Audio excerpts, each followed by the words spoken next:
आना जोगी महेंद्रगिर का कैलाश पहाड़ पर से और हिरनी हिरन कर डालना कुंवर उदयभान और उसके माँ बाप का जगत प्रकाश अपने गुरु को जो कैलाश पहाड़ पर रहता था यूं लिख भेजता है, कुछ हमारी सहाय कीजिए। महाकठिन हम बिप्तामारों पर आ पड़ी है। राजा सूरजभान को अब यहाँ तक बाव बहकने लिया है जो उन्होंने हमसे महाराजों से नाते का डौल किया है। कैलाश पहाड़ जो एक डौल चांदी का है, उस पर राजा जगत प्रकाश का गुरु, जिसको महेंद्रगिर इंद्रलोक के सब लोग कहते थे, ध्यान ज्ञान में कोई 90 लाख अतीतों के साथ ठाकुर के भजन में दिन रात रहा करता था। सोना, रूपा, ताबे, रांगे का बनाना तो क्या और गुटका मुंह में लेके उड़ना पड़े रहे, उसको और बातें इस डब की ध्यान में थी जो कुछ कहने सुनने से बाहर हैं। मैंगू सोने रूपे का बरसा देना और जिस रूप में चाहना हो जाना, सब कुछ उसके आगे खेल था और गाने में और बीन बजाने में महादेव छूट, सब उसके आगे कान पकड़ते थे। सरस्वती जिसको हिंदू कहते हैं, आधा शक्ति, उनने भी इसी से कुछ गुनगुनाना सीखा था। उसके सामने 6 राग 36 रागिनियाँ 8 पहर रूप बंधों का सा धरे हुए उसकी सेवा में हाथ जोड़े खड़ी रहती थीं। वह अतीतों को यह कहकर पुकारते थे, भैरोंगिर, भिभासगिर, हिंडोलगिर, मेघनाथ, केदारनाथ, दीपकदास, ज्योति स्वरूप, सारंग रूप और अतीतनियाँ इस डब से कहलाती थीं, गुजरी, टोड़ी, असावरी, गौरी, मालसिरी, बिलावली। जब चाहता अधर में सिंहासन पर बैठकर उड़ाए फिरता था और 90 लाख अतीत कुट के अपने मुंह में लिए हुए गेरुए वस्त्र पहने, जटा बिखेरे उसके साथ होते थे। जिस घड़ी रानी केतकी के बाप की चिट्ठी एक बगुला ने पहुंचता है तो महेंद्रगिर एक चिंगाड़ मार के दल बादलों को थलका देता है। बघंबर पर बैठे भभूत अपने मुंह से मल कुछ पड़ंत करता हुआ बाव के घोड़े की पीठ लगा और सब अतीत मृगछालों पर बैठे हुए गुटके मुंह में लिए हुए बोल उठे, गोरख जागा। एक आंख की झपक में वहां आ पहुंचता है जहां दोनों महाराजों में लड़ाई हो रही थी। पहले तो एक काली आंधी आई, फिर ओले बरसे, फिर टिड्डी आई, किसी को अपनी सुध न रही। हाथी, घोड़े और जितने लोग और भीड़ भाड़ राजा सूरजभान की थी, कुछ न समझा गया किधर गई, उन्हें कौन उठा ले गया और राजा जगत प्रकाश के लोगों पर और रानी केतकी के लोगों पर केवड़े की बूंदों की नन्ही नन्ही फुहार सी पड़ने लगी। यह सब कुछ हो चुका तो गुरुजी ने अतीतों से कह दिया, उदयभान, सूरजभान, लक्ष्मीबास, इन तीनों को हिरन हिरनी बना के किसी वन में छोड़ दो और जो उनके साथी हों उन सबों को तोड़ फोड़ दो। जैसा कुछ गुरुजी ने कहा, झटपट वो ही किया। विपद का मारा कुंवर उदयभान और उसका बाप वह महाराजा सूरजभान और उसकी माँ लक्ष्मीबास हिरन हिरनी बन की हरी हरी घास कई बरस तक चढ़ते रहे और उस भीड़ भाड़ के का तो कुछ थलबेड़ा न मिला जो किधर गरी और कहाँ थी। यहाँ की यहीं रहने दो, फिर सुनियो। अब रानी केतकी की बात और महाराजा जगत प्रकाश की सुनिए। उनके घर का घर गुरुजी के पांव पर गिरा और सबने सिर झुकाकर कहा, महाराज, यह आपने बड़ा काम किया, हम सबको रख दिया। जो आज आप न आ पहुंचते तो क्या रहा था। सबने मरमिटने की ठान ली थी, हम पापियों से कुछ न चलेगी, यह जान ली थी। राजपाट सब हमारा आप निछावर करके जिसको चाहिए दे डालिए। हम सबको अतीत बना के अपने साथ लीजिए, राज हमसे नहीं थम सकता। सूरजभान के हाथ से आपने बचाया, कोई उनका चचा चंद्रभान चढ़ आवेगा तो क्यों कर बचना होगा। अपने आप में तो सकत नहीं, फिर ऐसे राज का फिटे मुंह कहाँ तक आपको सताया करेंगे। यह सुनकर जोगी महेंद्रगिर ने कहा, तुम हमारे बेटा बेटी हो, आनंदे करो, दंदनाओ, सुखचैन से रहो। ऐसा वह कौन है जो तुम्हें आंख भरकर और रब से देख सके। यह बघम्मर और यह भभूत हमने तुम्हें दिया।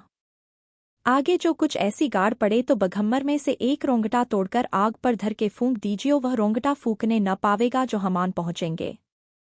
रहा भभूत, सो इसीलिए है जो कोई चाहे अंजन करे, वह सब कुछ देखे और उसे कोई न देखे, जो चाहे करे। गुरु महेंद्रगिर जिन पाव पूजिए और धन महाराज कहिए, उनसे तो कुछ छिपाव न था।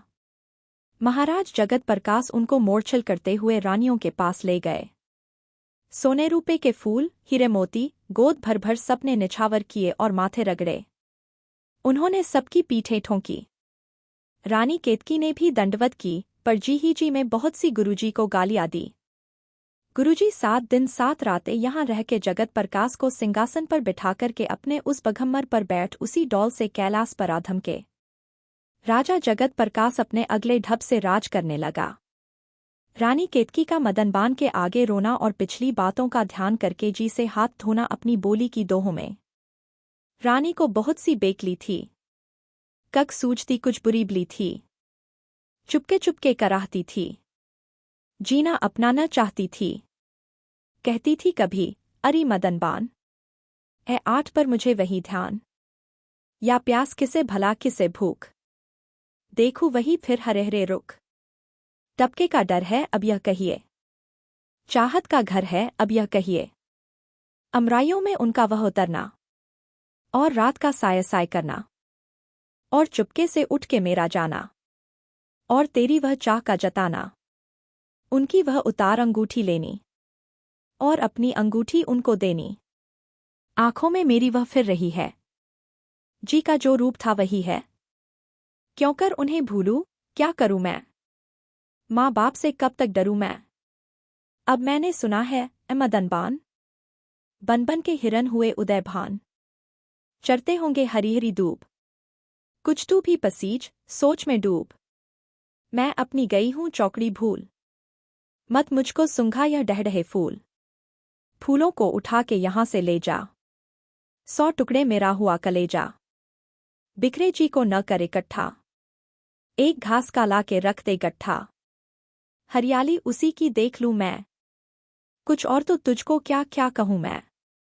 इन आंखों में है भड़क हिरन की, पलकें हुई जैसी घासपन की, जब देखिए डबड़बा रही हैं, ओसे आंसू की छा रही हैं। यह बात जो जी में गड़ गई है, एक ओसी मुझ पे पड़ गई है। इसी डौल जब अकेली होती थी, तब मदनवान के साथ ऐसे ही कुछ मोती पिरोती। भभूत मांगना रानी केतकी का अपनी माँ रानी कामलता से आंख में चौली खेलने के लिए और रुई रहना, और राजा जगत प्रकाश का बुलाना और प्यार से कुछ कुछ कहना और वह भभूत देना। एक रात रानी केतकी ने अपनी माँ रानी कामलता को भुलावे में डाल के यह पूछा, गुरुजी गुसाई महेंद्र गिर ने जो भभूत मेरे बाप को दिया था, वह कहाँ रखा हुआ है और उससे क्या होता है। उसकी माँ ने कहा, मैं तेरी वारी।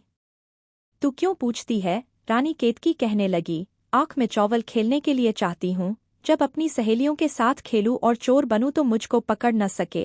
रानी कामलता ने कहा, वह खेलने के लिए नहीं है, ऐसे लटके किसी बुरे दिन के संभालने को डाल रखते हैं। क्या जाने कोई घड़ी कैसी है कैसी नहीं। रानी केतकी अपनी माँ की इस बात से अपना मुंह थुथा कर उठ गई और दिन भर खाना न खाया। महाराज ने जो बुलाया तो कहा, मुझे रूच नहीं। तब रानी कामलता बोल उठी, अजी तुमने सुना भी या नहीं? बेटी तुम्हारी आंख में चौवल खेलने के लिए वह भभूत गुरुजी का दिया हुआ मांगती थी। मैंने न दिया और कहा, लड़की यह लड़कपन की बातें अच्छी नहीं, किसी बुरे दिन के लिए गुरुजी दे गए हैं। बहुतेरा बहलाती फुसलाती हूँ मानती नहीं। महाराज ने कहा, भभूत क्या, मुझे तो अपना जी भी उससे प्यारा नहीं। उसके एक घड़ी भर के बहल जाने पर एक जी तो क्या जो लाख जी हों तो दे डालिए। रानी केतकी को डिबिया में से थोड़ सा भभूत दिया। कई दिन तलक भी आंख में चौवल अपने माँ बाप के सामने सहेलियों के साथ खेलती, सबको हंसाती रही, जो 100 थाल मोतियों के निछावर हुआ किए। क्या कहूँ, एक चुहल थी जो कहिए तो करोड़ों पोथियों में ज्यों की त्यों न आ सके। रानी केतकी का चाहत से बेकल हो फिरना और मदनबान का साथ देने से नहीं करना। एक रात रानी केतकी उसी ध्यान में मदनबान से कह उठी, अब मैं निगोड़ी लाज से कुट करती हूँ, तू मेरा साथ दे। मदनबान ने कहा, क्यों कर। रानी केतकी ने वह भभूत का लेना उसे जताया और यह सुनाया, यह सब आँख में चौवल की चुहल मैंने इसी दिन के लिए कर रखी थी। मदनबान बोली, मेरा कलेजा थरथराने लगा। यह माना जो तुम अपनी आंखों में इस भभूत का अंजन कर लोगी और मेरे भी लगा दोगी तो हमें तुम्हें कोई न देखेगा और हम तुम सबको देखेंगे, पर ऐसी हम कहाँ जीच ले हैं। जो जोबन साथ लिए बनबन भटका करें और हिरनों के सींगों में दोनों हाथ डाल के लटका करें, और जिसके लिए यह सब कुछ है, सो वह कहा और होवे तो क्या जाने जो यह रानी केतकी है और यह मदनबान निगोड़ी नोचीक सोटी उनकी सहेली है। चूल्हे और भाड़ में जाए यह चाहत जिसके लिए माँ बाप, राजपाट, सुखनींद, लाज छोड़कर नदियों के कछारों में फिरना पड़े, सो भी बेडौल। जो वह अपने रूप में होते तो भला कुछ थोड़ा बहुत आसरा था। ना जी, यह तो हमसे न हो सकेगा जो महाराज जगत प्रकाश और महारानी कामलता का हम जानबूझकर घर उजाड़े और बहका के इनकी बेटी, जो इकलौती लाडली है, उसको ले जावे और जहाँ वहाँ उसे भटकावे और बनास्पति खिलावे और अपने चौंडे को हिलावे। उस दिन तुम्हें यह बूझ न आ रही जब तुम्हारे और उसके माँ बाप में लड़ाई हो रही थी, उनने उस मालिन के हाथ तुम्हें लिख भेजा था, भाग चले। तब तो अपने मुंह की पीक से उस चिट्ठी की पीठ पर जो लिखा था सो क्या भूल गई हो। तब तो वह ताव भाव दिखाया था। अब जो वह कुंवर उदयभान और उसके माँ बाप तीनों जने बन बन के हिरन हिरनी बने हुए क्या जाने किधर होंगे कि उनके ध्यान पर वह कर बैठिए जो किसी ने तुम्हारे घराने भर में नहीं की। इस बात पर माटी डाल दो, नहीं तो बहुत पछताओगी और अपना किया पाओगी। मुझसे तो कुछ न हो सकेगा। तुम्हारी कुछ अच्छी बात होती तो जीते जी मेरे मुंह से न निकलती, पर यह बात मेरे पेट में नहीं पच सकती। तुम अभी अल्हड़ हो, तुमने अभी कुछ देखा नहीं। जो इसी बात पर सचमुच ढला देखूंगी तो तुम्हारे माँ बाप से कहकर यह भभूत जो वह मुवा निगोड़ा भूत मुछंदर का पूत अवधूत दे गया है, हाथ मुडोड़वा के छिनवा लूंगी। रानी केतकी ने यह रुखाइयां मदनबान की सुनकर हंसकर टाल दिया और कहा, जिसका जी हाथ में न हो उसे ऐसी लाखों सूझती है, पर कहने और करने में बहुत सा फेर है।